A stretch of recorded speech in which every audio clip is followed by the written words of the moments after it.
Well, Deb Murphy filed this report for Sierra Wave Media, noting no real surprise. Inyo County Board of Supervisors approved both of the first two retail cannabis licenses and the $8,850 annual license fee. This took place at Tuesday's meeting. Pals Associates Incorporated and Simply Green, both located in the Bishop area, got the green light. Nobody suffered cardiac arrest at the license fee, which is more than reasonable in light of other California county fees like San Luis Obispo, $22,000. Now, according to Inyo Mono County Agricultural Commissioner Nate Reed, the high-end fees top out at $90,000.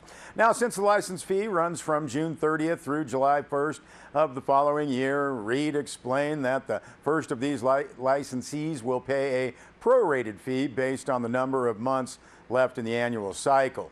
Now, as Inyo Supervisor Matt Kingsley said at the end of the public hearings, this is sort of anticlimactic.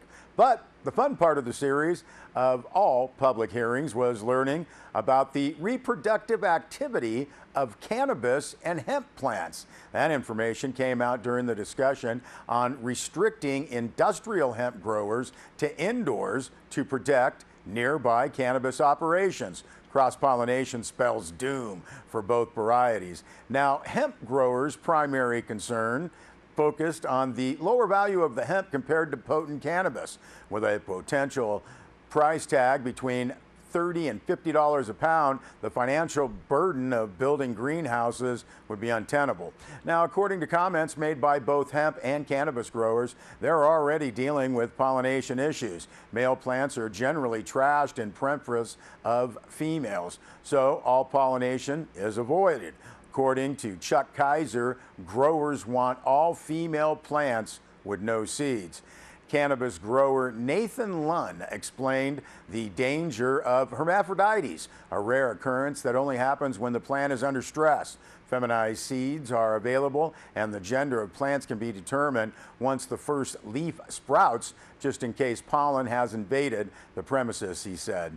Lund said, "We all work together," in reference to cannabis and hemp growers, and he noted that in Nevada, hemp operations need permission from cannabis growers within a 5-mile radius. Kingsley was still just a little bit skeptical. He said, "You all get along now, but we have to be careful." Nate Reed suggested the ordinance be amended to remove the requirement for indoor grows while still leaving the section on pollen control, and the Inyo supervisors approved the changes. Well, how about the beautification of Old Mammoth Road? Town of Mammoth Lakes is considering options for improving the look of Old Mammoth Road from Main Street to Mammoth Creek Park. It will be an enhancement for properties, businesses, and the community at large, the town says.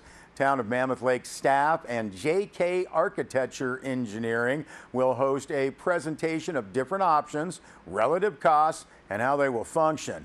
Everybody's viewpoints and new ideas will be critical to the success of these efforts, the town notes. You can share your thoughts on the beautification of Old Mammoth Road Thursday, December 13th. 10:30 a.m. until noon, and then again from 5:30 to 7 p.m. Suite Z, 437 Old Mammoth Road in Mammoth Lakes.